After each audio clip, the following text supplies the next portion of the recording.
नमस्कार, मैं वंदना अग्रवाल और आप देख रहे हैं राइट इंडिया प्लस। इस वक्त मौजूद हैं हम दिल्ली में और हमारे साथ बातचीत करने के लिए आज डॉक्टर आदित्य कुमार नवीन जी मौजूद हैं, जो कि पूर्व लोकसभा प्रत्याशी एवं समाज सेवी हैं। मुद्दा हमारा वही रहेगा, भारत जोड़ो यात्रा। जिस तरह से राहुल गांधी कन्याकुमारी से कश्मीर तक भारत जोड़ो यात्रा निकाल रहे हैं, बहुत जोश के साथ भारत को जोड़ने की कोशिश कर रहे हैं, लेकिन विपक्ष इस पर सवाल उठा रहा है। उसी सवालों को लेकर इस वक्त हम नवीन जी के साथ मौजूद हैं, इनसे बातचीत करते हैं। सर, सबसे पहले स्वागत करती हूँ आपका राइट इंडिया प्लस पे। आपको भी बहुत बहुत धन्यवाद। साथ ही सर, राइट इंडिया प्लस की तरफ से नववर्ष की बहुत बहुत शुभकामनाएं।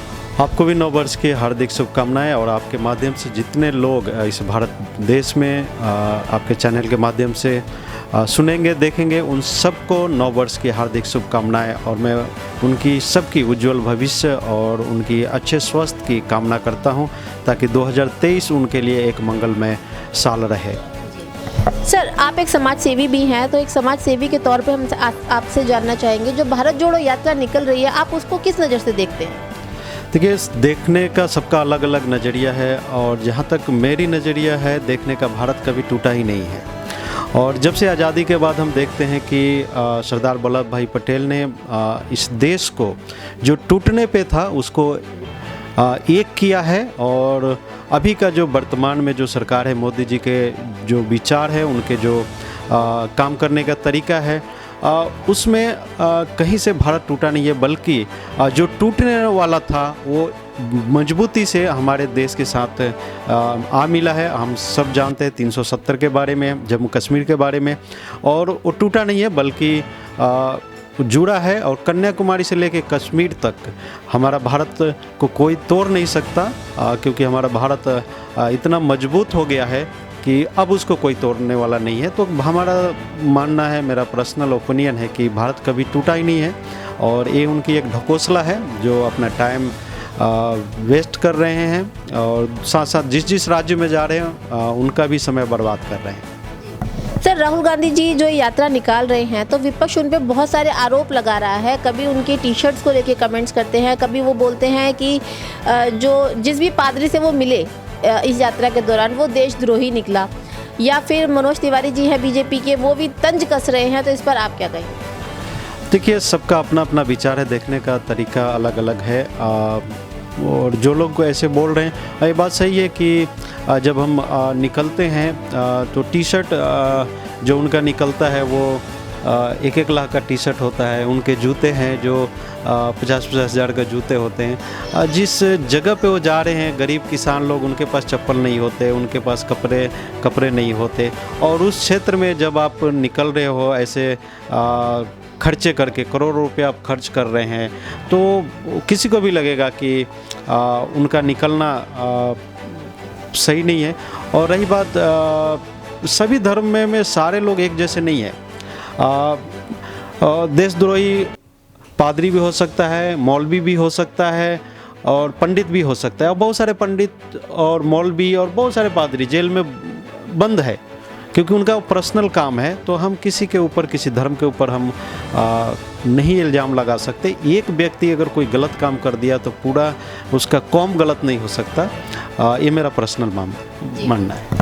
सर, राहुल गांधी जी इतनी ठंड के अंदर बिना स्वेटर पहने सिर्फ एक टी शर्ट के अंदर यात्रा निकाल रहे हैं, तो उनको एक हीमैन की उपाधि भी दी जा रही है। इस पर आप क्या कहेंगे? मुझे भी बड़ा आश्चर्य होता है, ये 50 साल का आदमी एक टी शर्ट पे निकल रहा है। हो सकता है वो टी शर्ट के अंदर कुछ खूबियाँ हो, क्योंकि कोई पास में तो जाता नहीं है। क्योंकि अभी टेक्नोलॉजी बहुत डेवलप हो चुकी है और हम तो 100-200 का टी शर्ट पहनते हैं।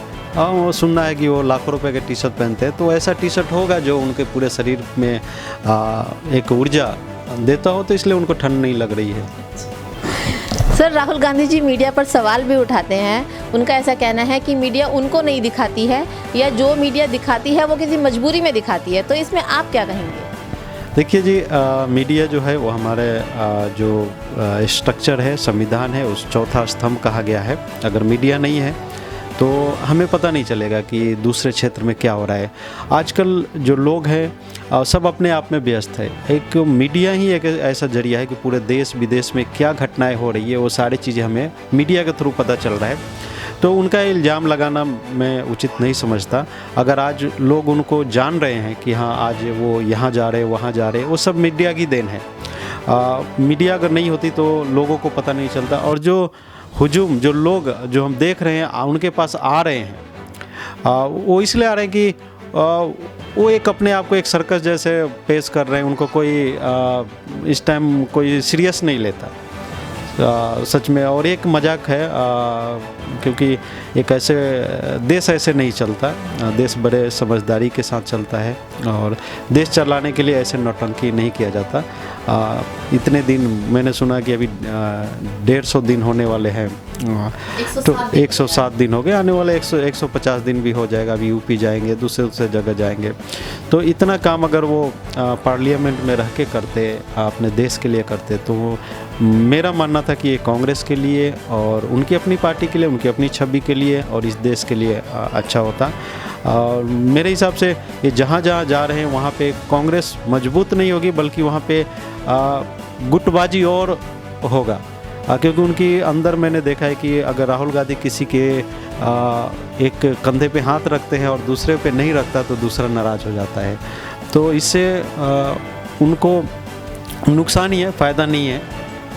लेकिन सर, राहुल गांधी जी का तो ये ऐसा कहना है कि वो नफरत के माहौल में मोहब्बत की दुकान खोल रहे हैं। हमारे देश में कहाँ मोहब्बत की कमी तो हुई नहीं। हमारा देश एक प्यार का देश है। हल्की अपनी अपनी समझ है, अपनी अपनी सोच है। उनको ऐसे लग रहा है कि मोहब्बत नहीं है। वो मोहब्बत पता नहीं उन्होंने मोहब्बत किया है नहीं किया है। 50 साल तो हो गए, शादी किया है नहीं किया है।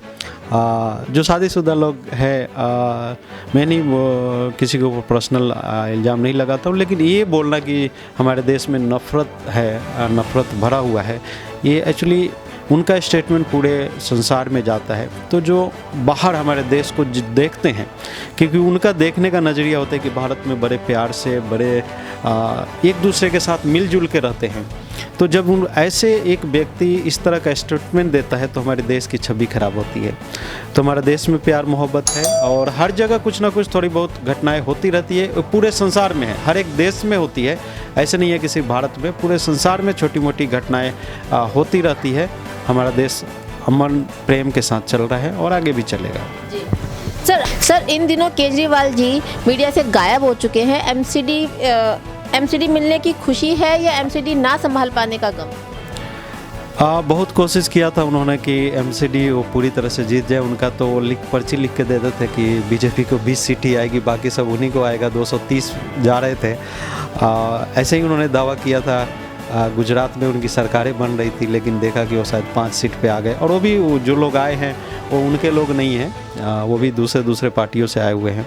तो उनको अब अपनी उनकी समझ है क्या है, लेकिन दिल्ली की जनता इस सर्दी में, इस पॉल्यूशन में बहुत परेशान है। वो एमसीडी में आए ज़रूर है, लेकिन अभी उनके मैंने सुना भी है कि मेयर के लिए उनके ही 2 प्रत्याशियों ने नॉमिनेशन कर रखा है। तो जब वो अपना घर नहीं संभाल पा रहे हैं, अपने पार्षद को नहीं संभाल पा रहे हैं। पिछले दिनों देखा कि उन्होंने वो जो बीजेपी पे आरोप लगाते हैं कि बीजेपी पैसे देके विधायकों को खरीदती, उन्होंने खुद काम किया और कांग्रेस के जो पार्षद हैं उनको खरीद लिया और रातों रात। और कांग्रेस के ऐसे वो बड़े शातिर निकले, बड़े तेज निकले कि पैसे भी ले लिए और दूसरे दिन फिर आके उन्होंने कांग्रेस भी ज्वाइन कर लिया। तो अब उन्हीं की भाषा में उन्हीं के लोग सिखा रहे हैं। तो अब लगे होंगे कहीं अपने कामों में, जोर तोड़ में लगे होंगे, क्योंकि उनका ख्वाब था कि मेयर बना दे, ताकि दिल्ली तो संभल नहीं रही है, अब एमसीडी को भी बर्बाद करने के लिए आ गए हैं। तो क्या बोल सकते हैं सर? अभी आपने कहा कि राहुल गांधी को कोई सीरियस नहीं लेता है, तो आपकी नज़र में राहुल गांधी जी की क्या छवि है? वो एक अच्छे इंसान हैं। मैं पर्सनली 2-3 बार मैं पर्सनली मिला हूँ। मैं उनके साथ एक बार फ्लाइट में भी मैं गया हूँ, पर्सनली बात किया हूँ। अच्छे इंसान हैं, लेकिन उनके आसपास के जो लोग हैं जो उनको समझाते हैं ना, वो उनका नज़रिया अलग है।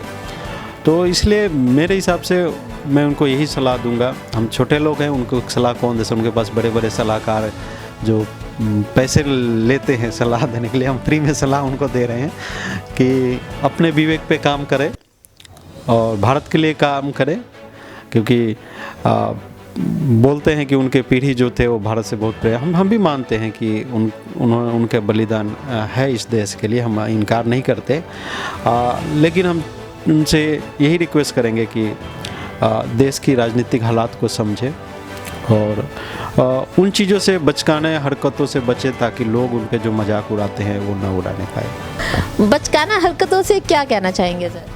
अब बचकाना हरकत है ना, लोग जहाँ स्वेटर और सब में चल रहे हैं वो टी शर्ट में घूम रहे हैं। अभी सर उसके लिए तो आपने कहा उनकी टी शर्ट में कुछ गर्म चीज़ इन्फेक्ट होगी, जब 1 लाख रुपए की टी शर्ट है तो जो आम आदमी है ना, जिनको वो पता नहीं है कि अब हम आप तो समझ सकते हैं कि हो सकता है वैसे कपड़े हो और उस तरह का चीज़ें हो, लेकिन जो जिस गांव से गुजर के जा रहे हैं वो आम किसान लोग हैं, आम गरीब लोग हैं, तो उनके नज़र में वो चीज़ें पता नहीं चलता ना उनको कि ये कितने का है क्या है, तो उनको ऐसे काम करना चाहिए जो कि लोगों को समझ में आए। तो बात करी हमने आदित्य कुमार नवीन जी से, और सबसे बड़ा जो सवाल राहुल गांधी जी की टी शर्ट को लेकर उठ रहा था, पहले टी शर्ट को लेकर सवाल उठा, उसकी कीमत पर सवाल उठा, उसके बाद अब सवाल उठ रहा है कि इतनी ठंड में सिर्फ एक टी शर्ट में राहुल गांधी जी यात्रा कर रहे हैं। कुछ लोग उन्हें हीमैन की उपाधि दे रहे हैं, कुछ लोग उन्हें भगवान समझ रहे हैं, लेकिन आदित्य कुमार नवीन जी जो कि बीजेपी से हैं, उनका ऐसा कहना है कि शायद उनकी टी शर्ट में कुछ ऑटोमेटिकली ऐसी चीज़ लगी हो जो उनको इनबिल्ट अंदर से गर्मी दे रही है, इसी वजह से वो एक टी शर्ट के अंदर पूरी यात्रा निकाल रहे हैं। तो आदित्य कुमार जी के अकॉर्डिंगली 1 लाख की जो टी शर्ट है उसमें डेफिनेटली कुछ ना कुछ ऊर्जा प्रदान करने वाली चीज़ है, तभी इतने कड़ाके की सर्दी के अंदर बिना कोई ऊपर से स्वेटर पहने, बिना कोई एक्स्ट्रा कपड़ा लिए वो यात्रा निकाल रहे हैं।